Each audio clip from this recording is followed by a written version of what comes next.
Celia, I am so excited to get to know you and to talk about our topic for the day, which is homeschooling and working at the same time. And I really want to jump right in. But before we do, could you tell us more about you and your family?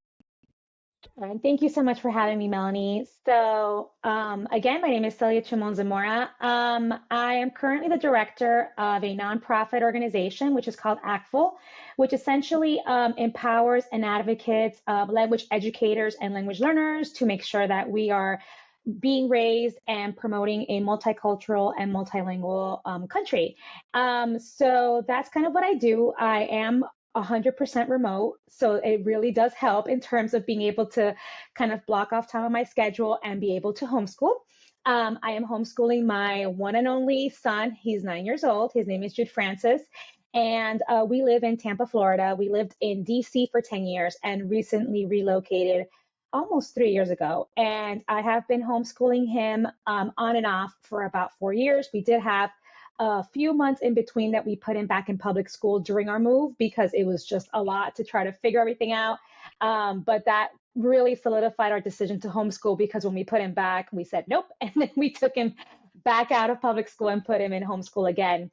Yeah, and then my both of my parents are retired and live with me, and we are a multilingual homeschool family. And I like to think that we are, the some trendsetters because a lot of our friends that never would have imagined in a million years that they would homeschool have really started coming up to me and asking me, so tell me more about homeschool, or what resources can you share? Because we kind of want what you have with your son.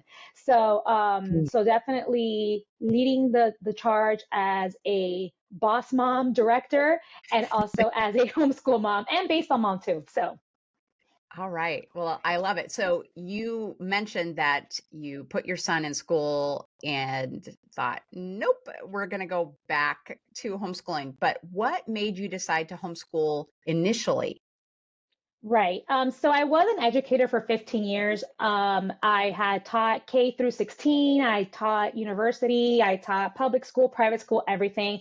And then I had gone into this nonprofit. And of course, as with most people, my homeschool journey started off during the pandemic. My son was in kindergarten and obviously halfway through kindergarten the pandemic happened, so we started how it was happening in Virginia was that the teacher would give us all of the assignments on Monday, and then we had the entire week to do them. And then by Friday, we would turn everything in.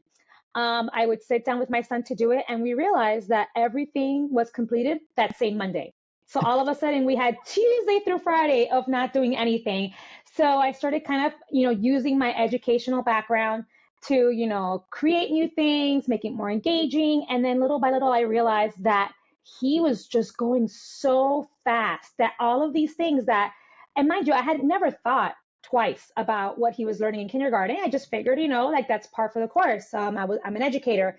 But then when I realized how fast he picked things up, and it wasn't just because he was in a classroom with 20 other kids and a teacher and all of these, interruptions. But when we really had that one-on-one time, he read faster. He was adding double digits, subtracting. So we started kind of realizing, I think that this might not really be working anymore. So we took the summer to just really do our own thing, teach him in our own ways. And then when first grade happened, I was already kind of talking to my husband about, I think that maybe we need to homeschool. And of course, we both come from Latino households where that's just not done. Like homeschool is not done in Latino households. So it was really radical, that thought process. But then he was only in first grade for 1 week. Um, and again, I know that the teachers did the best that they could in a Mhm. pandemic and having to now do online schooling for first graders. But all I would hear is I would be working in the next room in my office, and then I would hear him just tapping on his pencil or just sighing or rolling his eyes because they spent a good 20 minutes. The teacher would roll the dice and say 2 plus 5. Okay, so and so, 2 plus 5. And then the kid would answer 6. Nope, it's actually 7. All right, let's go to the next kid. My son was already adding double, triple digits. Mhm. And he had to wait 20 minutes for him to be called on to give a really quick answer. So when I was hearing that, I said, I think it's time to go. And so then that same week, I pulled him out and we haven't looked back since.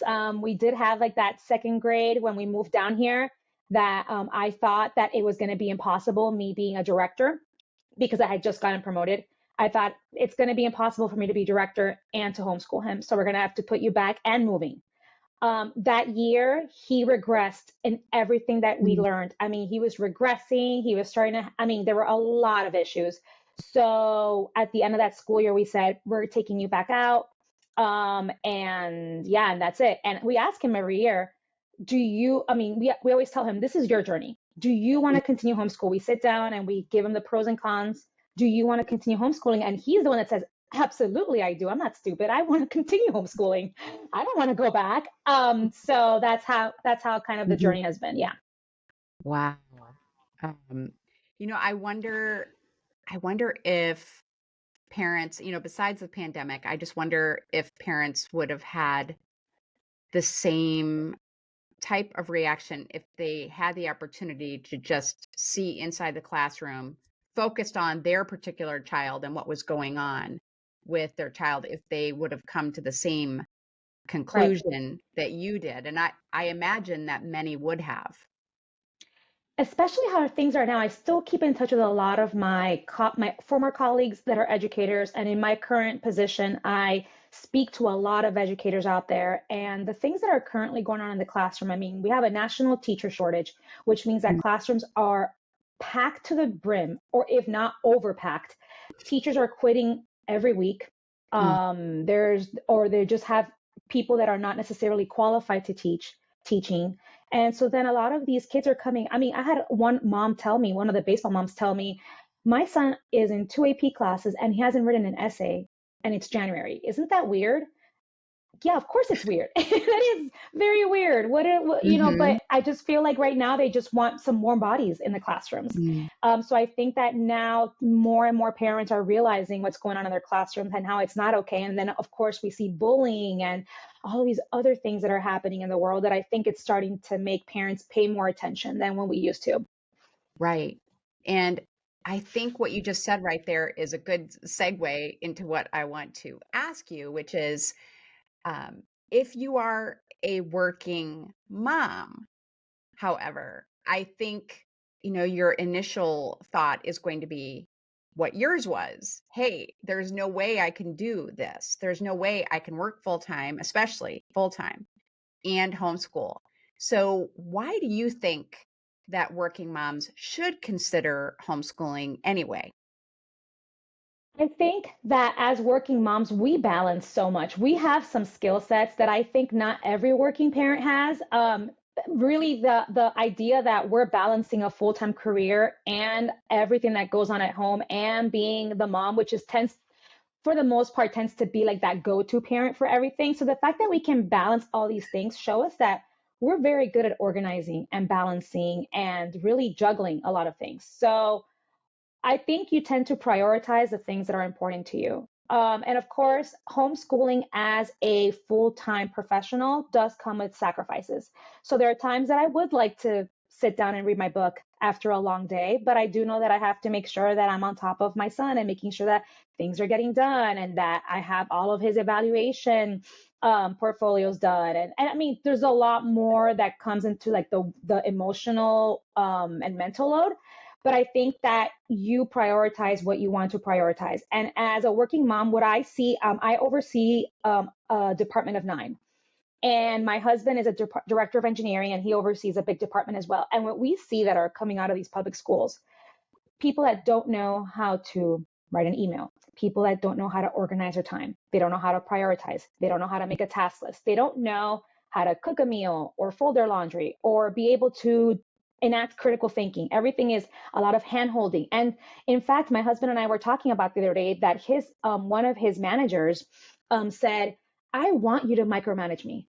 I want you to tell me what to do. And he said, absolutely not. I'm not paying you to like for me to sit there and tell you what to do. Mm, But I feel like more and more school systems are just kind of spoon feeding and just kind of taking away that critical thinking aspect, that problem solving aspect, that resourcefulness that we all used to have growing up.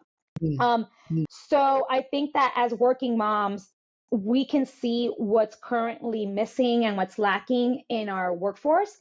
And we can start teaching our children to do that at a much earlier age to make them so much more professional and to make them better advocates and to make them honestly better human beings. I know a lot of moms tend to think, well, how am I going to prepare him for college? Like, well, what is public school really doing to prepare your kid for college besides just regurgitating information and memorizing? My 9-year-old can write better emails than most adults can because I have him write me emails back and forth, especially when I travel, to update me on what he's doing for homeschooling. I take a lot of the things that I do with my managers and with my staff, and I do it to him in terms of his schooling. I give him a lot more autonomy and independence. So regardless of what career you're in, I think that you can develop a lot of those really great adulting tasks with your children that you're homeschooling. Of course, timing is going to be an issue, but I think that as working moms, we're already really good at balancing and at time management and prioritizing. So it might just take a little bit rearranging, but I think it's absolutely doable. Wow. I mean, uh, that was impressive. That was just, I mean, really, your passion for it, and it was so logical. And I'm going to be honest with you and tell you what I think is a real impediment for a lot of moms who are working, considering homeschooling, and talking to moms like me who have never worked full time. Now, I did some writing and speaking when my kids were young, but it was very, PRN, like just as I was able to. I had a husband who worked from home who could help me do Sure. so many things. And I honestly just take a look at myself and my own issues, my own challenges, my own family. And I just think, well, there's just no way that I could do it. So other people wouldn't be able to do it either. And I think that's unfortunate. And so I hope that you speaking on this podcast will help those of us who are like me, who think, oh, there's no way that I could work full time and homeschool my kids, to stop and think, people are gifted with different strengths, right? Hmm. And so you're describing working moms as having a set of organizational skills, maybe being able to um, give out assignments. Delegate was the word I was looking for. They're Yeah. masters at delegation, which I honestly have to say I'm probably not as good at that. Mm. Um, and so I just love that you are saying, hey, let's let these moms take a look at their strengths and their particular situation to see if it is workable. And you are a great example of how it is a possibility for some moms. So thank you for doing that. Well, But I thank you. hope you are welcome. I hope now, I mean, you alluded just really briefly to a potential issue of working moms also homeschooling, but I hope that you will now give us a little bit more of the real talk about the challenges that are likely to occur for moms who do this. Sure. And one of the things that I love that you said was delegating, which I can't believe that word did not come out of my mouth because it absolutely does. Before I get into that to answer your question, for sure, a lot of moms say, well, I think the number one excuse that I hear is, I can't teach my son physics. I'm not good at algebra 2. You outsource it, just like you do at any job. No one person does every single thing at a job. And in fact, in Marriott International, Mr. Marriott always says that the reason that he was so successful as basically the owner and the president of Marriott is because he surrounded himself with people that knew more than him and outsourced and delegated. So where now we have things like OutSchool, we have co-ops, we have so many ways to supplement the things that we don't know how to do. But in terms of the real talk, yes, it is very difficult, very difficult to homeschool and be a professional. For example, right now I had to lock my door and put a chair under it because my son knows that when that door is closed, it means that I'm in a meeting. And he knows that if it's locked, it means that I'm in an important meeting. But that hasn't stopped him from sometimes, one, I am with an important client having a Zoom call, that he will put his little nail and then unlock it and then come in and say, "Oh my gosh, I got 3 stars in my Beast Academy test. Aren't you so proud?" Or asking me, "Mom, why is it that airbags are no longer made with air and why are they still called airbags?" So that's definitely, having boundaries is rough. And I think another part is I am not a patient person at all. I like to say that my son has taught me patience as well as my husband has taught me a lot of patience, but still, patience is not one of my top, qualities. So there are times, especially when you're raising a child that is 100% like you personality wise and being at home all the time, there is no break. Like, I do Mm, sometimes think about the fact that my friends get to drop off their kids and then pick them up hours later. So they had like that nice break to get stuff done and to just get a breather, especially right now in those preteen years when talking back and, attitude is a thing. I don't get that break. I am with my son from the moment he wakes up to the moment that he goes to sleep. mhm, So that is a double-edged sword because I also feel like I am so blessed to have him for all that mhm, time and the amount mhm, of time that I get back to be with him. And in fact, I feel like our relationship is a lot better because he doesn't have like those negative influences that he would otherwise have. But still, but it is a lot. It's a lot to be with somebody all the time. And I feel like there are more kind of like arguments because we're with each other all the time. mm, And mm, I do want to say that I mean, I feel like, again, the time management is so crucial. If you are not a person that is good at organizing or meal planning or just having like a really good kind of sense of organizing period or scheduling, then this would be an absolute nightmare. And I've always told my husband because I have this thing called the Remarkable that's kind of like a paper tablet where I have 900 agendas in there, and I have meal planning, and I have a calendar on our wall that has everything. And I told him I've gotten this to the point that it's a very well-oiled machine. But if mhm, at any point I let it go for one day, everything's going to come crashing down because we have so much time organization and meal planning and this and this and that that it's crucial for this. If mhm, I wasn't really organized and if I wasn't really good at being able to prioritize and task plan, then this would not work. So I feel like having that constant back of the head of you have a lot of stuff to do is definitely a drawback as well. mhm. Oh, yeah, for sure. Well, you also just, mentioned something that I wanted to ask you more about, like you said, meal planning. So, let's say we have convinced someone to at least consider homeschooling, and she wants to give it a try, and she is a working mom. Before she goes for it and is all in, what would you recommend that she do ahead of time? And what I'm really talking about is you said meal planning. Well, I'm all about that. I think that is so, so important. Are there some things that she can do before she even starts into the teaching process that will set her up for success? Absolutely. And Melanie, you're speaking my love language in terms of pre-planning. So I have pre-planning, planning, and post-planning. Um, First of all, for sure, finding what you can outsource. I think we had just talked about the delegating and outsourcing. Finding who is in your tribe, who is in your community that can help you out, whether it's the grandparents, the cousins, the aunts and uncles that can maybe one day take your child or your children to violin practice, or that can maybe take them to the co-op so that you can get some stuff done in the class. Like, see who your group is, who you can rely on, and it might not necessarily be time, but it could also just be even having them come in and maybe helping your children do like an activity while you get something done. So just finding who your group is and who you can count on and what that availability looks like. Apart from that, finding more things you can outsource. For example, for me, Instacart has been such a lifesaver. And I know that sometimes those delivery fees and those tips are rough, but Mhm, I sometimes do it where I just do my entire groceries online and then I put that I'll pick it up.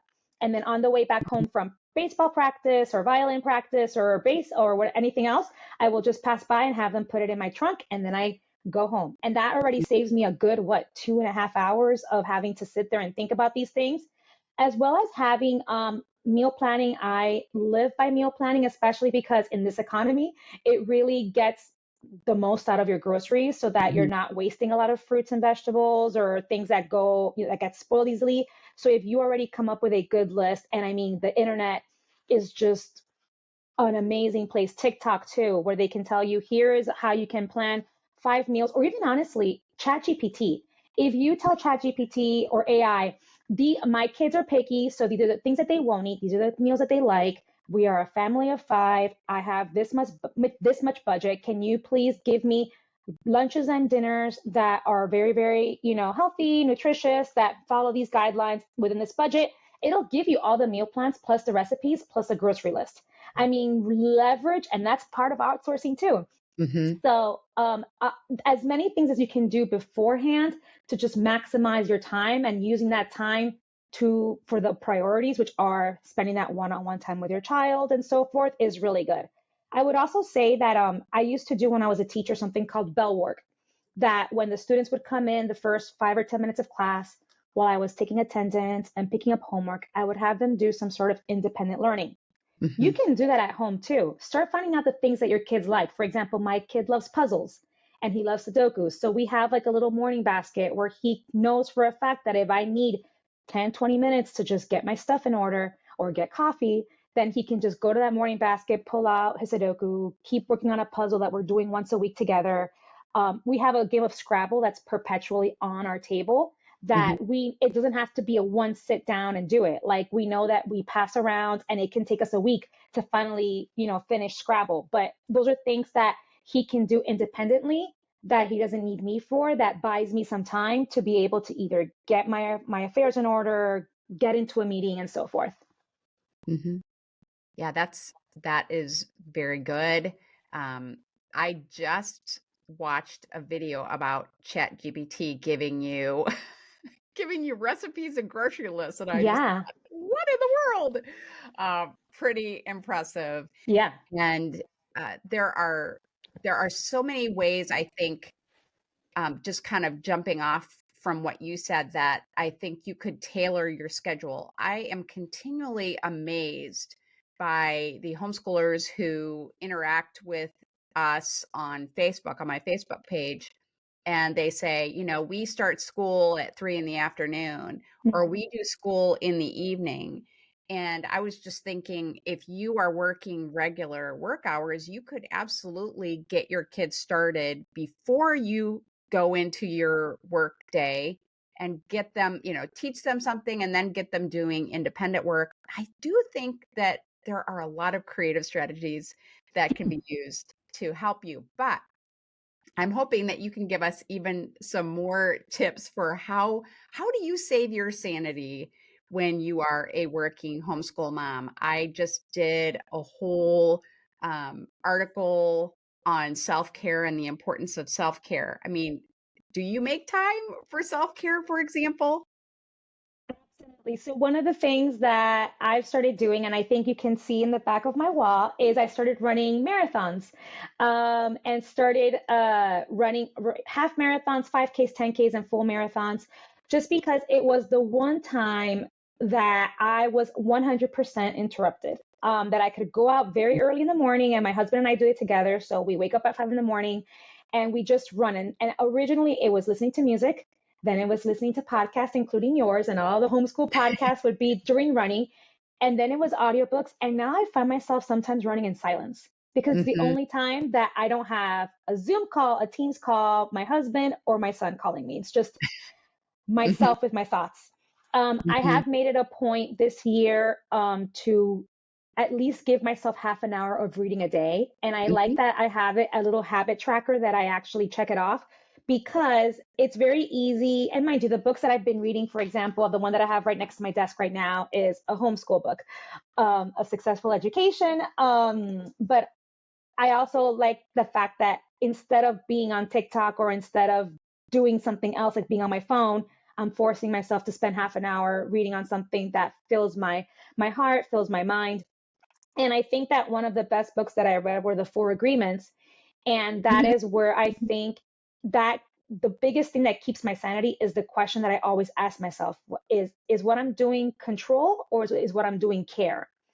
And Hmm. that's really helped me reassess a lot of my controlling tendencies, because again, as a type A, overachiever, super organized mom, professional, um, I think that a lot of things were very controlling that I would do, and that would cause a lot of angst or a lot of arguments. So I've started to ask myself, is this care or is this control? And I found that a lot of times it was control. So I would let that go. And it Mm. just saved me so much angst and so much yelling and so much arguing, because I let things go little by little. And that has just made a much more peaceful house. So I think that has also saved my sanity a lot. Wow, that is great. I'm sure you could give us a lot of examples of just different things that you have found through experience, trial and error that have helped you. I'm sure we all could. um, that's what homeschooling is really all about. So if you are someone who is just considering it, I just want to kind of harken back to you saying, "Oh, I'm not a patient person." Well, I wasn't either, but homeschooling has taught me to be patient. Yes. And I would never have become more patient had I not homeschooled. I would have continued to be very, probably short-tempered and like you, more controlling. So I really appreciate that you were sharing that. I wanted to get back to something you talked about at the beginning when you were introducing yourself. I know that you are passionate about Latino families, in particular, considering homeschooling. Do you think that they have any misconceptions or fears about homeschooling that keep them from considering it as an option? Absolutely. So first we have one of the main things is the language barrier, especially for immigrant families like myself. I'm a first generation immigrant from Venezuela. So I feel like a lot of parents, first and second generation that come to this country, their main focus is getting their kids to assimilate to the country as best as possible. And homeschooling does not necessarily Mm, check off that box of assimilation. Like that's already something off the grid. So right. that's not necessarily fitting into the mold. Also, I Mm, find that the stereotype tends to be that for BIPOC communities, when you go off the grid, you tend to have a much harder time in terms of regulation and oversight. And so then if someone mm, else does it, it's like, wow, you're so brave, you're so amazing. Whereas if mm. somebody from the BIPOC community does it, it's like, well, you're clearly neglectful. You don't know what you're Oh. doing. So when I've talked to other homeschoolers, homeschooling families, or people that have thought about homeschool, when it comes to like anybody in the BIPOC community, it tends to be with a lot of distrust. However, we have seen that, especially for BIPOC children, public schools are not necessarily great for them either. They Mhm. tend to be the ones that fall through the cracks a lot more. They're the ones that tend to be bullied or face a lot of microaggressions. So I kind of go back with them and say, well, what is your child really losing out of being in a public school anyway that you're so afraid of? So I think that there have started being a lot more groups of, I know that there's a group that I'm part of called Melanated Homeschoolers and Mhm. Latino Homeschoolers that are really trying to bring more awareness to the fact that yes, we might be a small group, but we're here and we are moving forward with it. And one of the things that I love about Latino homeschool is there's a term that I use for my research. When I got my doctorate at Georgetown, my whole research revolves around something called heritage language learners, which are kids whose first language is their original language, like Spanish, for example, in my case. And Mhm. then they come to an English speaking country with English speaking schools. And so then their first language tends to start dropping and becoming their second language, and English becomes their dominant language. And of Mhm. course, because unless you're taking Spanish 3 times a week in a classroom and you're getting it at home, that's as much as you're getting of that language. Homeschooling allows you to also expose your child to your heritage language and your heritage culture a lot more than if they were Mhm. in public school. And mind you, I'm not a hater of public school. I think that our education system needs a lot of reforming, and there Mhm. are people that public school works for them and that's the only option they have. So that's great. Supplements are always great for after school. But I do feel like being Latinos that have the privilege and the opportunity to homeschool they tend to now be able to really expose their children to so much more and to be real multilinguals and multicultural human beings in our society that can be global. I mean, we Mhm. were able to take 2.5 weeks off last year in the middle of the quote unquote school year and Mhm. go to Japan. My Oh, son's been learning wow. Japanese with me, and he loved being able to apply his Japanese in Japan. He was talking it up with all the restaurant owners, with the people in the crowds. He was able to try all of this great food, learn culture. I mean, he came back a completely different person from that trip. And that's not something that we would ever have been able to do if we were in the typical 9 to 5 public school and only Mhm. having summers off. So I would urge any Latino homeschool parents or possible potential homeschool parents listening that we are a growing community. Um, there are ways to talk to your grandparents and to the great grandparents, because my parents were definitely not on board with this when I Mhm. told them about it. And now they see my son and they say he's probably the most respectful, most intellectual, most well versed kid I've ever met. Like, yeah, Mhm. Mhm. because of what homeschooling does for him. So Mhm. it's absolutely possible. That that is just a wonderful testimony. And as you were talking, I was thinking it makes sense, I think, for um, a family who is new to this country to take some time to homeschool their child and instill their values, work on language, as you're saying, spend more time on that, build their confidence because, I was most attracted to homeschooling from the very beginning because we know that of the educational choices that we have, it is the best for building a student's self esteem. So if we have a child who feels confident, they know the language, both languages, they've been able to explore, spend more time on things that are really interesting to them. Then they could go to public school if that is your choice and probably do a lot better. Exactly, because like at that point they know who they are. They're not really trying to give up everything, and even at times even change their names or hide Mm, their accents mm, in order to be able to fit in more. They have much more empowerment about who they are, their language, their identity, and then be able to go to school if that's what they choose, and be successful there. Like you said, I think that that's a major misstep that sometimes we miss, that we're working so hard to get them to assimilate that we lose ourselves and our identity in the process. mhm. And, I think that it would also apply. I know there are families who just say, okay, public school disaster. My child's getting bullied. My child has a learning disability that isn't being addressed. It's just Right. not working. And possibly before you would put that same child into a private school, no matter what the situation is with your family, it might make sense to spend some time homeschooling and Hmm. build up their confidence and, work on skills that may be lacking that weren't addressed in the public school before you go ahead and do that. So I feel like you've um, given all of us some real food for thought, and very much appreciate it. So, um, I want to know if someone is listening who wants to get in touch with you and they want to talk with you about whether that is they're a working mom and how can I make this work? Do you think I can make this work? um, or I am a Latina mom and I'm worried about my family's reaction to this. I don't know if it's the best thing. How can they reach you in the best way? And I will provide all of these links for you, because I know that sometimes seeing the link is a lot easier, but they can get in contact with me through my LinkedIn profile and just send me a quick message or add me on LinkedIn. They can send me a message to my personal email, which I will include, but it's cchimon.zamora@gmail.